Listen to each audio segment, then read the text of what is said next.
Hi, everybody. Welcome and happy Friday. It's me, Virginia. Thanks for joining me for the Living on the Verge podcast. Today, we are covering The Valley, episode 8. We'll also cover the after show. I'll tell you a little bit about Jasmine's appearance on Watch What Happens Live. And then we'll get into some Bravo news, some pop culture, and a little fun segment on This Week in History. Let's jump in. So, The Valley starts off with Miss Sheena Shea finally having a moment in the spotlight. She gets to have a pool party at her house, and she makes her world famous enchiladas. And I say enchiladas because that's the way she does. I say enchiladas. Anyway, Jared is there. There's a lot of peripheral characters like Jenna's there. And Jared's making shots for everybody, and it was quite obvious that Miss Shea was trying to hawk her Smirnoff during that scene because it had really nothing to do with what was going on, and all of a sudden she's waving these two bottles. But that was when she had first gotten the endorsement. You might remember that from last summer. And then I also noticed that Brock is sporting a Schwartz and Sandy's hat. So I wonder if that'll be worth more money now that Schwartz and Sandy's is no longer. And I wonder if Brock was trying to be like a good bro and kind of like give his friend just like one more go. Or do you think he knew that by the time this aired that Schwartz and Sandy's would be no longer? I don't know. Well, we also find out the Zach is trying to educate America on words that may or may not matter. How many of you had to look up the meaning of the word hyperbole? If you didn't look it up but you don't know what it means, I'll do it for you.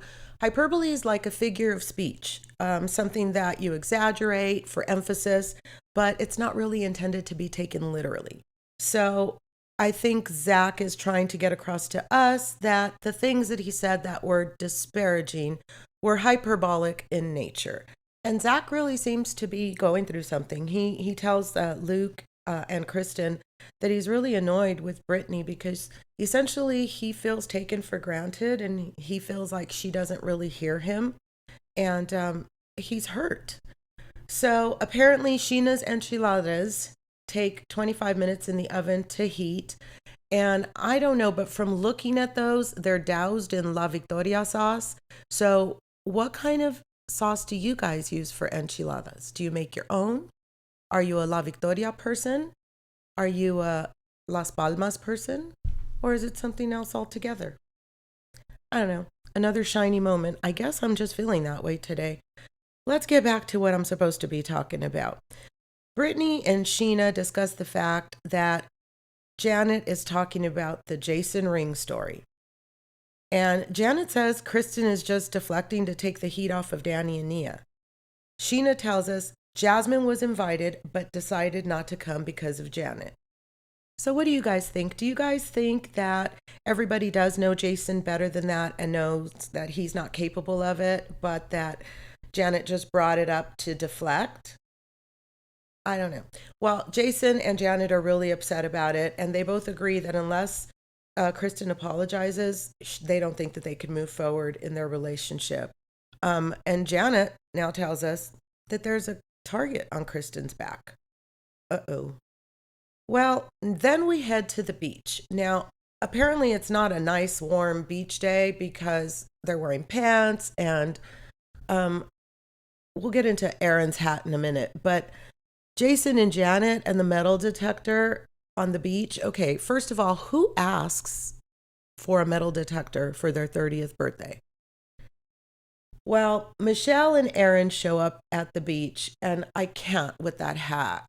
Are we purposely trying to make Aaron look like a fool? Because, like, did producers pay him to wear this hat? Because he's already getting enough flack on, social media with regards to his bulging eyes and all that stuff. And I'm not one to look shame or body shame people, but that outfit, I'm not afraid to shame your hat. Dude, that's not a beach hat. Like, not even in the coldest of weather. Ay, ay, ay. Anyway, well, Michelle doesn't seem unfazed by it, but I feel like we're being punked. Are we being punked? So let's move on. Brittany tells us all that Jasmine doubled down and has no intentions of apologizing. And then she goes on to tell us that she doesn't see Janet the same way everybody else does. Hot take, you guys. I think I've said this before. I like Janet. I don't understand why she's getting such a bad rap. And I think that even though she tends to like sort of embrace the villain vibe, I really don't think that's it. I think she's just very straightforward, very blunt and frank, and she's kind of a no bullshit kind of gal, which is girl after my own heart. So maybe that is what is being perceived as what is eventually a Karen. But Brittany says she agrees with me that she doesn't see Janet that way. That, Janet and she have a completely different kind of a relationship, and that she's always been there for her. Enter Luke, Jasmine, and Kristen. Well, Jasmine and Kristen both think it should be over, the whole ring conversation, and they have no intent of ever apologizing again. Today is going to be a show. It's cold, it's windy. Jasmine's over Janet, I'm over Janet. But now I heard from a little birdie, aka Sheena, that Janet is talking I mean, I did bring up the ring rumor about her and Jason. Stop talking about Danny and Nia and I won't have to come for you. So essentially, Kristen is being vintage Kristen and holding people accountable. I'm all for it. But to be fair, she is stirring up some shit. Enter Sheena, Brock, and Lala. And they start discussing that Brittany drove there. And Brittany said, yeah, and that she's all dressed up because she has a hot date after. And then she goes on to tell us that this guy makes her feel really good about herself. And all the girls think he's really cute. So who was this guy that she was dating last summer? We don't think it's the beginning of her relationship or alleged relationship with R&B guy Will Gittens. So, and it was after Julian. So, well, good for you, Brittany. I'm glad that your self-esteem is not where it used to be and that you're out there getting around, girl. Well, Brittany wants to play truth or dare. Don't these people know that those games never work? I'm just kidding. I know that it's part of the show. Anyway, Jasmine and Janet are triggered immediately and they're like, we're not taking this. And they literally step like 3 feet away where everybody can still hear and start talking crap about the group. And then Truth or Dare starts and somebody asks Sheena how big Brock is. And she tells us he's girthy but fits in all the holes. Okay, TMI, Sheena. However, he did give her hemorrhoids one time. I'll let you guys figure out the rest, but lo and behold, immediately following the episode, guess who's a new sponsor for Preparation H? None other than Miss Sheena Shea. Get your bag, girl. Hemorrhoids and all.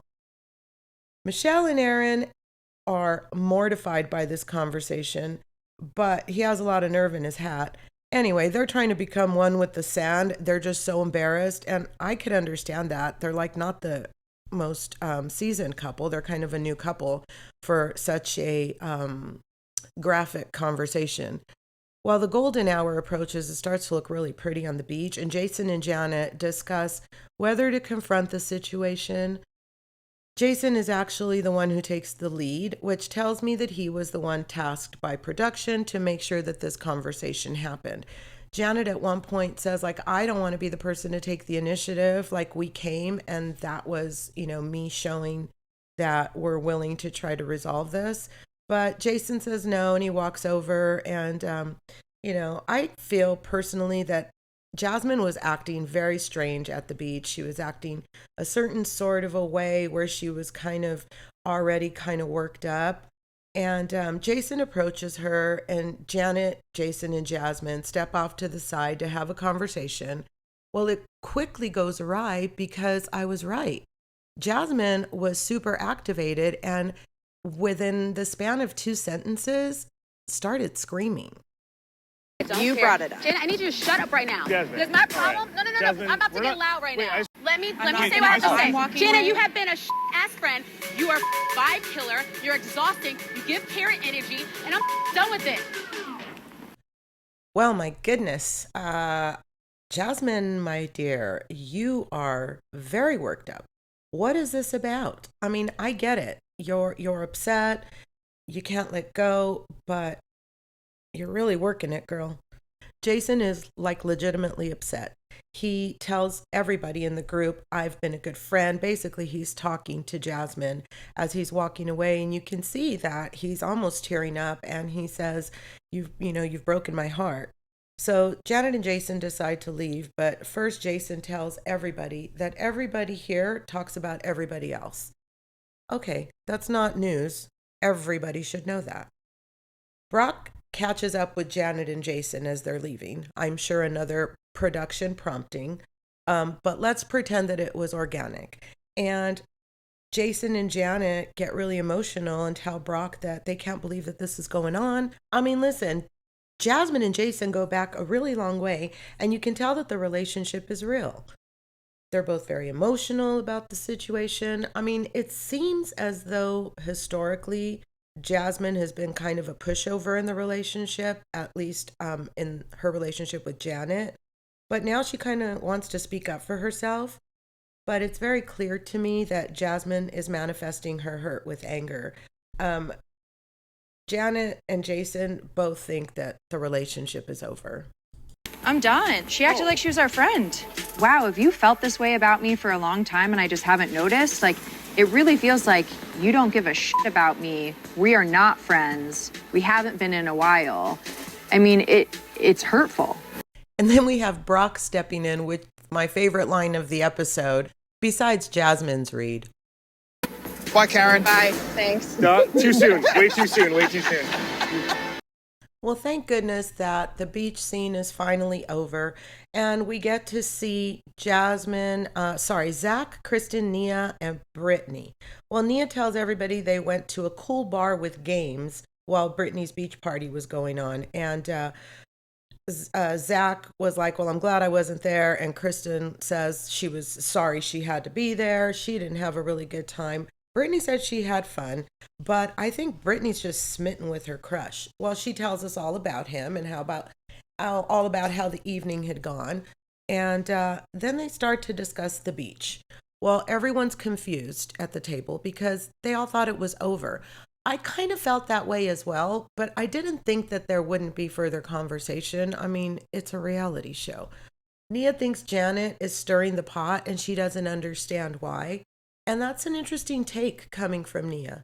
While Zach becomes emotional and then he pivots the conversation and he confronts Brittany a little bit with the fact that he feels that he's held to a different standard and that he doesn't feel like Brittany has his back. Kristen is sitting next to Brittany, like shaking her head in agreement. And do we think Brittany is playing Switzerland too much? Is that what's going on here? Do you think she should be more loyal to Zach? I mean, they go back. And sometimes I feel like Brittany is aligning herself with whoever might be more valuable to her in the moment. I'm sorry if that sounds terrible. Danny and Nia go to The Talks, and it's a place where you can go and get lymphatic massages. Apparently, it's a franchise. There are several. There was one in Hollywood when I checked, and they probably went to the one in Studio City. Lymphatic massage is becoming all the rage. I've never had one. I heard it's a little bit painful. I'd love to try it just to see if there really is a difference, but I don't know that I want to go pay to have pain inflicted upon me. We see the scene with Janet and Jason, and I found it honest and real. I'm sure a lot of people think that this is Janet producing herself, but listen, it sounds to me like she's really hurt by all of this. I said it before, I don't think Janet is as bad as everybody else does, but Janet says it hurt really bad, and it feels like being dumped out of nowhere. She and Jasmine have been friends for many years, and she says she feels discarded, and Janet and Jason to me, they were really showing their emotions and they were in agreement. Well, Jason ends up taking Cameron to hang out with Grandma so that they can have some alone time. And then Jason tells us Now, catch this, you guys. He picks up an Android with the gray case, and he says that he's missed 5 calls from Jax. And he and Janet talk about him calling Jax back. And then you see Jason holding an iPhone with a black case. And he's FaceTiming. Whose iPhone is that? Does Jason really have an iPhone? And he just didn't want to be part of the guys' chat? And also, not to be shady, but did anybody else notice Jason wasn't wearing his ring in this scene? I'm not trying to stir up shit. I'm just trying to normalize not wearing your ring all the time. Sometimes it's perfectly innocent. Well, Jason FaceTimes Jax while Janet listens on, and Jax does accept some responsibility. But is it me, or is it just the way narcissist Jax puts things? Because in some ways, even though he's accepting accountability, he also still seems to be blaming Brittany.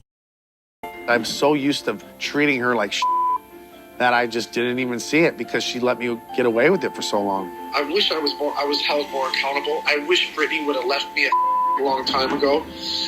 See what I mean? It sounds like he's blaming her. I don't get it. I don't think that's growth. Damn it, man. I really, really want to like you, Jax. I thought that you had turned a new leaf when I met you. You really seem sincere. You're really good at this.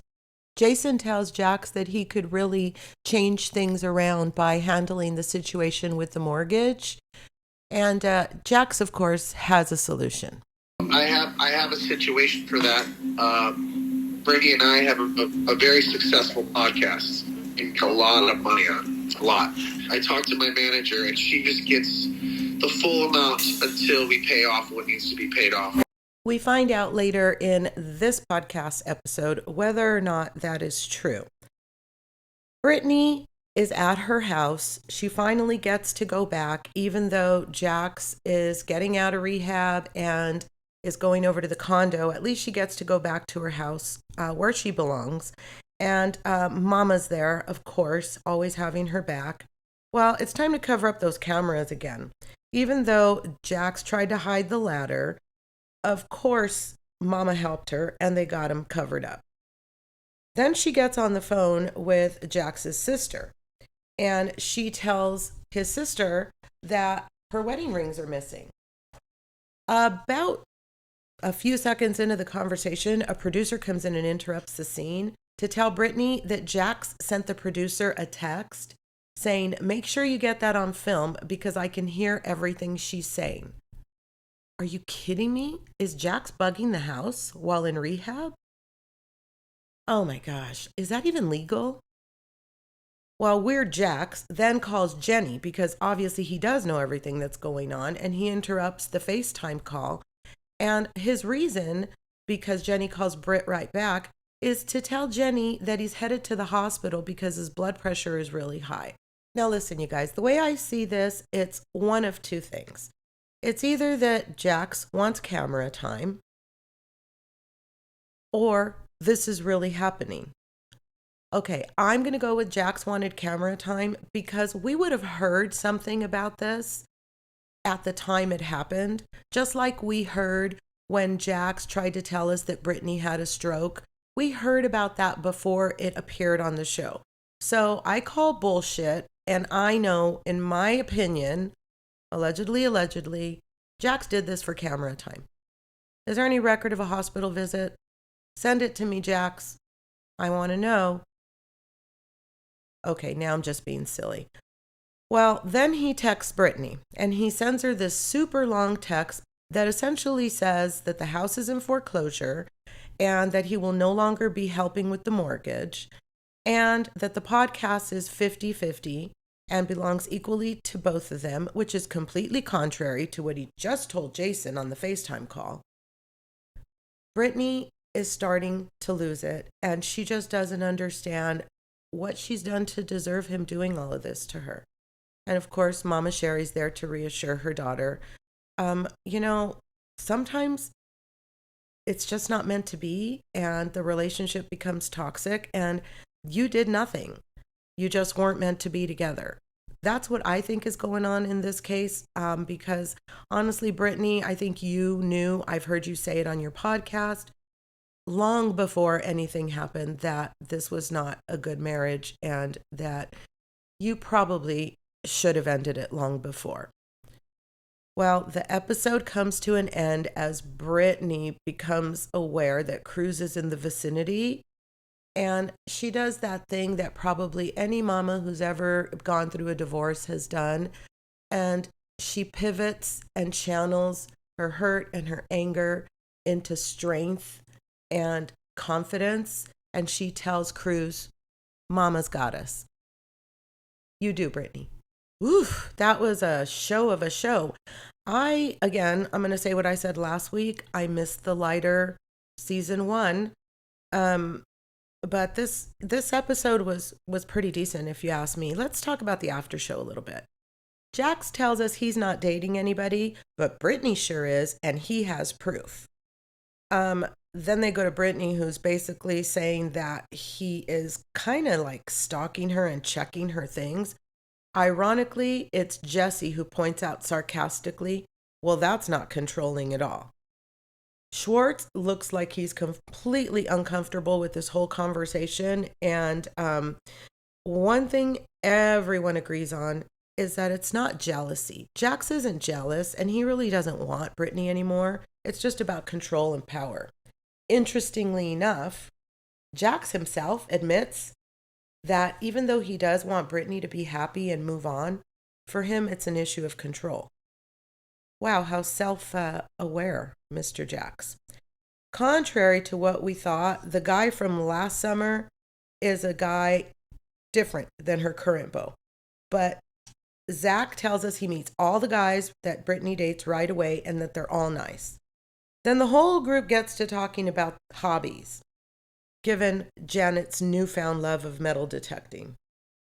Jason tells us that Janet kind of has a new hobby every 6 months or so, and Janet doesn't deny that she loses interest.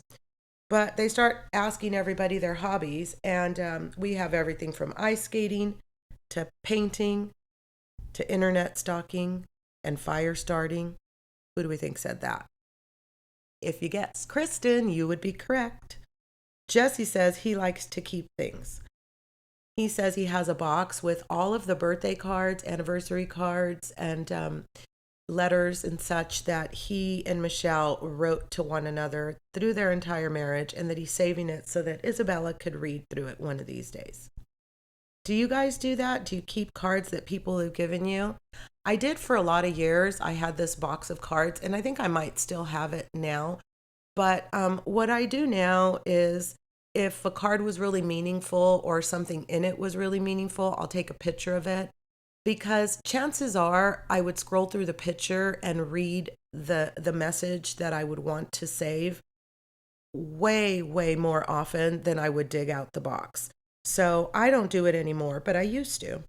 Then we hear from Zach that he has a lifelong obsession with Whoopi Goldberg. I don't see anything wrong with that, Zach. Jason and Janet tell us their side of why they changed their mind after talking to their moms. Does your mom's perspective matter in your life? I don't know. Sometimes we don't see things the way others are able to see them. And once they explain it to us, we see it that way. And we get to feel a certain sort of different way about it. And it's funny because like Kristen and Jasmine both came to me later and said like, well, we know it's not true. It's just a rumor we heard. And it's like, why are you repeating it? And for the record, no one actually thinks Jason's like banging girls behind Janet's back. I literally brought it up just to piss them off because they pissed me off by hurting Danny and Nia. Like, it's simple. Well, there you go. You heard it with your very own ears. Janet was just stirring up the shit. And Jason is really upset about it because, I mean, after all, he's an attorney, you guys. Regardless if there's any credibility to this rumor, if you Google me, one of the first things that'll probably pop up is Jason Caperna, does he take his ring off when he goes out? So, of course, you guys know that I Googled him, right? Jason, you'll be happy to know that's not the first thing that comes up. It's about the third. The first thing that comes up is, what ethnicity is Jason? Then the second one is his bar credentials and his attorney profile. And then the third one is the ring scandal. So there you go. Maybe in a few years, it'll scroll its way on down in the Googleverse and everything will be forgotten. Then Jax addresses the issue with the podcast.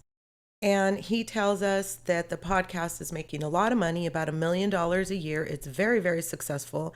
And he then tells us that he handed over the RS or RSF feed. Jax, it's an RSS feed. And he tells us that since his portion was worth $500,000, he was no longer going to pay on the house, that was the value that he was going to bring to the problem that was going on with the house. Brittany's side is this is not true and none of it has ever happened. She tells us that they had to finish out their contract and he is still holding the RSS feed over her head because he knows how valuable it is. So this is as of the after show. These two have completely different stories. While Brittany says she's paying $18,000 a month, Jax says that the house is paid off. He paid off the mortgage by writing a check when he was in rehab. He says he gave her the house. And then Jax tells us that he has his own podcast and it's successful even though it's only been out for a month. First of all, who listens to Jax's podcast? Anybody? And second of all, I think Brittany's story rings a little bit more true because there was a time before Brittany took over the podcast altogether that she was being kind of gray about when Jax would be recording and when he wouldn't be. And I'm deducing that was the time that they were kind of going back and forth and waiting for the contract to end so that they can split the podcast up and each go their own ways. Janet, you have been a ass friend. You are a vibe killer. You're exhausting. You give parent energy, and I'm done with it. I concur. What a monologue, honestly. Good job, Jasmine. I had to listen to that one again. Everybody, including Janet, admits that Jasmine was on fire and that was a pretty damn good read. So I'm not going to argue with them. Janet starts to explain to us that she thought that when they were going to talk, Jasmine was going to come from a place of explaining that, I'm so sorry. I think things got misconstrued. I think sometimes things can be misconstrued. I agreed with Janet. I thought that Jasmine was going to, say that she had gotten things misconstrued herself, but instead she started screaming and yelling at her. And Janet says that she cried in the car. She was really, truly upset. You guys, Jasmine's having a lot of feelings. She tells us that Janet only surrounds herself with people of the hour and she's feeling left out. And Zach's in on it too, because he points out that, they have get-togethers that they're left out of, and people that aren't even as close to them, like Katie and Ariana, are invited. And that's why Jasmine doubles down and thinks that Janet's been a bad friend. She tells Zach that she felt ganged up on. And at the end of the day, they were just very, very lucky that Melissa wasn't there. And Zach chimes in, or me. Are you Team Janet or are you Team Jasmine on this? I've already told you guys I'm Team Janet. But I think that Jasmine is coming from a place of hurt, so it doesn't really change my feelings about her. I think she's been a little overly activated in the last few episodes, but I still like her. I like her as a character on the show. I'm hearing that they are looking for other cast members. I am, hearing that allegedly Nia and Danny are safe and Janet and Luke are safe, and we're not sure about Brittany and Jax, and about they say Jesse's safe, but they're not sure about Michelle. However, they've talked about the fact that maybe Michelle will be filming with Aaron and that Jesse might be filming with his girlfriend Lacey. But there is no talk that I've heard about Jasmine and Melissa coming back, and I haven't heard Zach's name either. So we'll just have to see what happens next season. Then they talk about what for me was the hardest subject to hear about both on the episode and the after show, and that's the fact that Brittany's wedding rings are missing. So Jax says he has them in the safe, but there's some speculation that that's not true. Brittany says she hasn't seen them. He hasn't shown her anything to prove it. And Brittany says that she didn't want him to sell them or to wear them or to use them or anything. It appears that they both want these rings to go to cruise.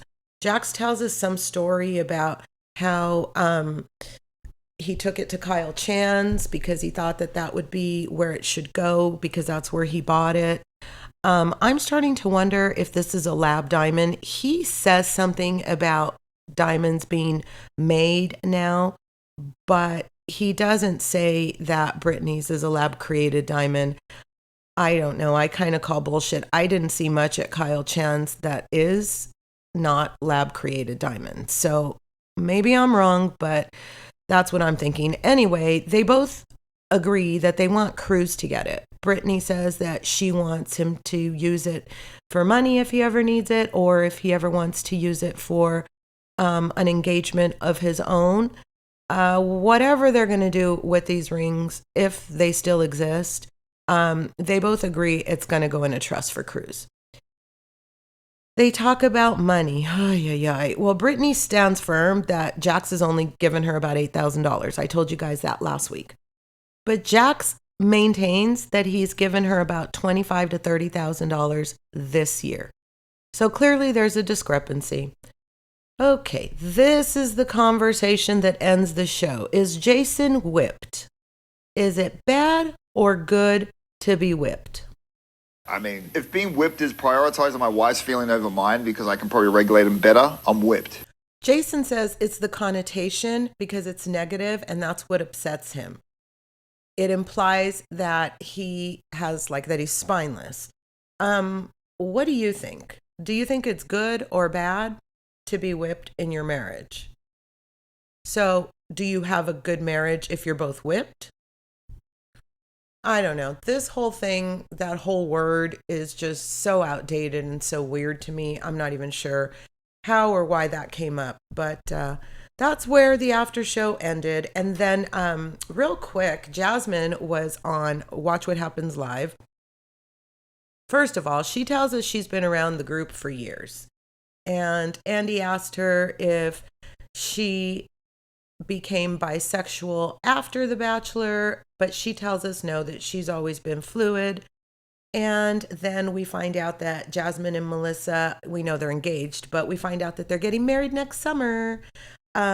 Maybe that will keep her on the show. I didn't think about that until just now. Well, Jasmine seems to be softer on Janet when you watch What Happens Live versus even the after show. I'm kind of thinking that maybe there was some resolve between the two of them because Watch What Happens Live is live. So it was just earlier this week, whereas even the after show was just some time back. And we know that in between they've shot the reunion. So does that mean that these two worked out their differences? I don't know. One of the funny things that caught me when watching Watch What Happens Live is Jasmine refers to Tom Schwartz as a simp. Not very nice, Jasmine. What does Schwartzy ever do to you? So the last tidbit with regards to Jasmine's appearance is that she posted right before she went on her outfit. And of course, that's back east. So it came through in the afternoon and I liked it. And I commented, gorgeous, exclamation point. And the next morning when I got up, she had said, thank you, and hearted my post. So very cool. Jasmine, you did look beautiful. And if you're listening, can you please tell me where you got the shoes? Can you please link them in your IG? Okay. Let's move on to Bravo News. First, real quick, we have 3 birthdays that I'll mention. Mr. Andy Cohen has a birthday that just, I think, was a couple of days ago. So happy birthday, Mr. Cohen. And Taylor Armstrong, formerly of Beverly Hills and Orange County. In fact, I think she's the only housewife or the first housewife to ever be on 2 different housewives shows. And then little Cruzy, he turned 4 years old. Happy birthday, Cruzy. Did you guys know that Tom Schwartz bartended at a Diddy White party. Gosh, I'd love to have him on the podcast and have that conversation with him. And then I listened to Michelle from the Valley on the Vial Files, and she tells us she's living with Aaron, and she tells us that she and Jesse are very close to a settlement. It seems like things have kind of started to settle down. And if I'm being honest, this interview really humanized Michelle for me a lot more than even her own podcast. Erica Jane's hubby, Mr. Tom Girardi, is sentenced to prison. He got 7 years and 3 months. And the ironic part of it is that he was sentenced on his 86th birthday. So karma's a bitch, Tom. And even though I thought for sure that you would live your days out in the memory care facility, I guess, society and the justice system thinks differently. So yeah, there's that.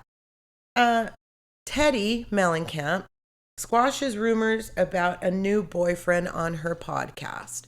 Well, earlier this week on the Two T's in a Pod podcast, Teddy said that she was going to try and get ahead because she knew that the paparazzi had caught her out on a walk with a guy she's dating.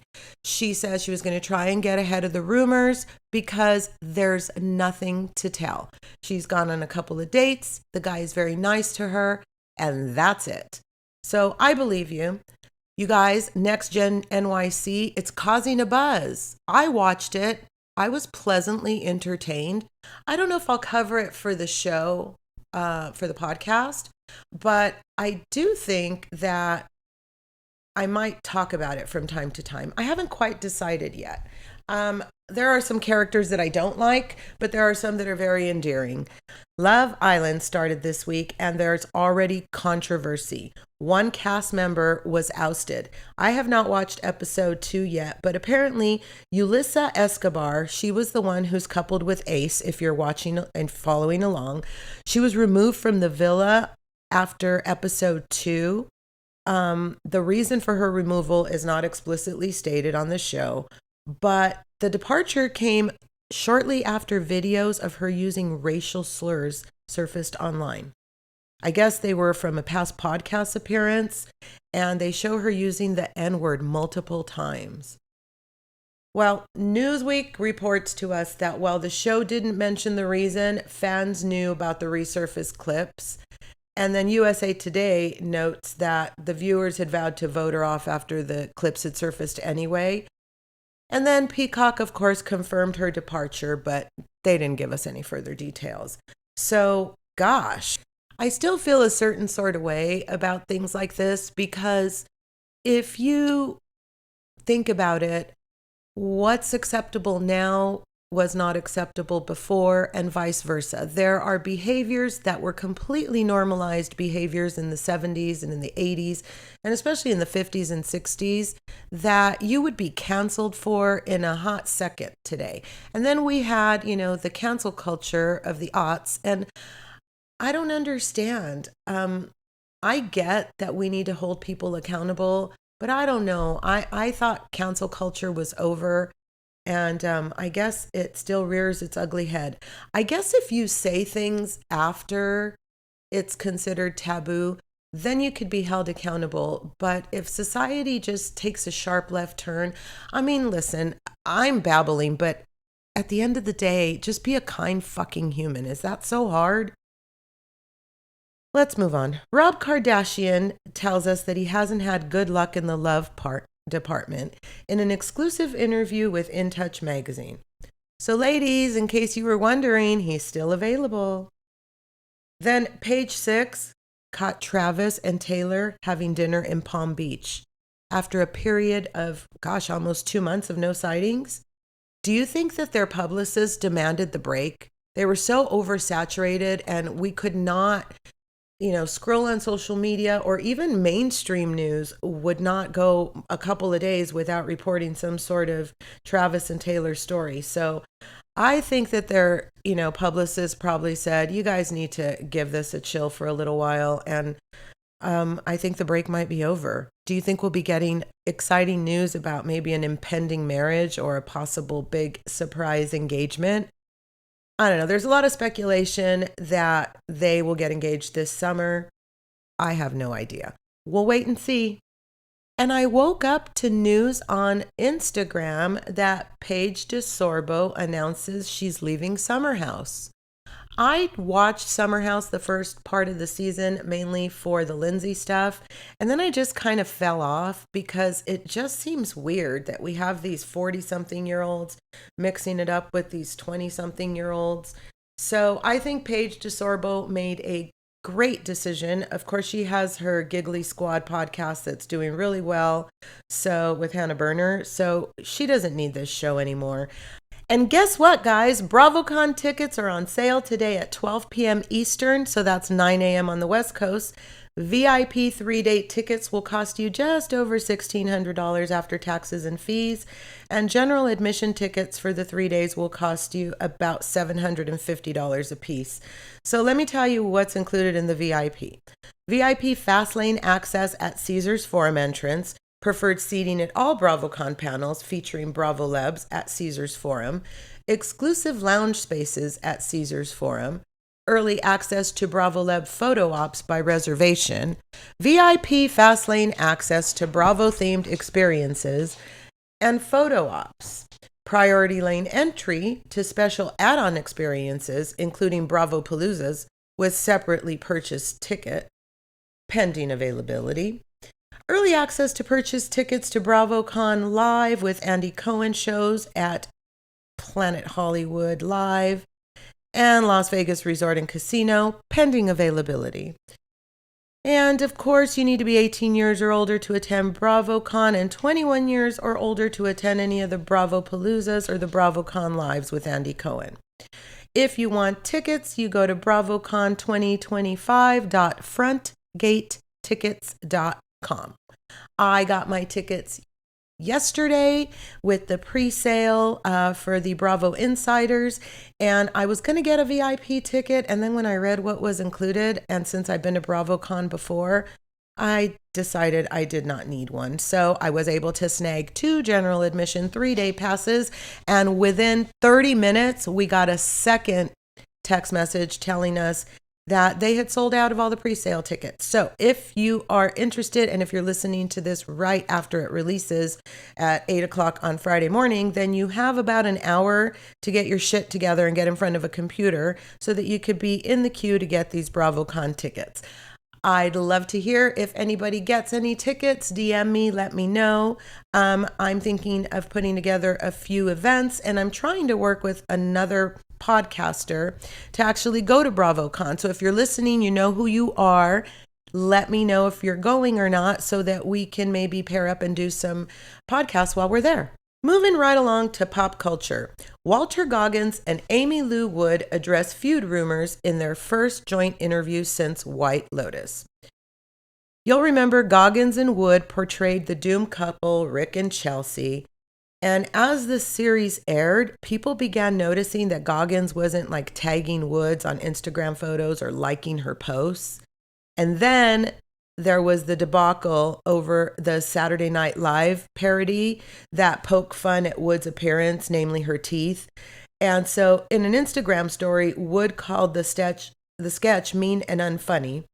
And Goggins wrote in a since deleted comment on the official SNL Instagram post, "Ha ha ha ha ha, amazing." So everybody was speculating that there's some beef between the two of them, but then Goggins also addresses unfollowing Wood on Instagram. And he says that after filming, he needed a break away from his character Rick and the emotional experience of being back in Thailand. Apparently, Goggins traveled to Thailand following the 2004 death of his wife, Leanne Goggins. And so he was triggered a little bit. Apparently, they're all good. Everybody's refriended everybody, and we've moved right on along. Let's talk about this week in history. Well, a lot of things happened this week in history. When I started looking, I was kind of surprised, and mostly in the political front, which was kind of ironic. So let's get into it. First of all, the shortest war in history, the Anglo-Zanzibar War, which only lasted 45 minutes. And I would think, regardless of your demographic, everybody knows or has heard of the assassination of Robert Kennedy at the Ambassador Hotel in Los Angeles. That happened on June 5th in 1968. Also on June 5th, Theodore Roosevelt became president because William McKinley had been assassinated. And also on June 5th, the Allied invasion of Normandy during World War II, also known as D-Day. And then on June 7th in 2003, the United States invaded Iraq during the Second Iraq War. And on June 3rd in 1972, the Watergate scandal began with the burglary of the DNC committee headquarters. And also this week in history, AIDS was discovered. So we pay tribute in this Pride Month to all of those who lost their life in the AIDS battle before we knew how to treat it and before we were able to have any hope. It used to truly and seriously be a death sentence. And so for all of those who have put in work and given of their life and of their time, in case you guys didn't know, everybody thinks Pride's a big celebration. It's kind of a protest. And so I stand behind all of those who protest and continue to protest for their rights. And if this comes across as a political statement, well, then so be it. This isn't a political podcast, but it's important to say. And with that, I hope you guys all have a really nice weekend and that you come back for the next episode, because we will continue to bring you all of the important juice. And of course, we'll continue our finance and budget series on Tuesday, and we'll cover Love Hotel in Atlanta. And we'll start to talk about what we're going to cover as Atlanta winds down. Have a good weekend, you guys. Bye.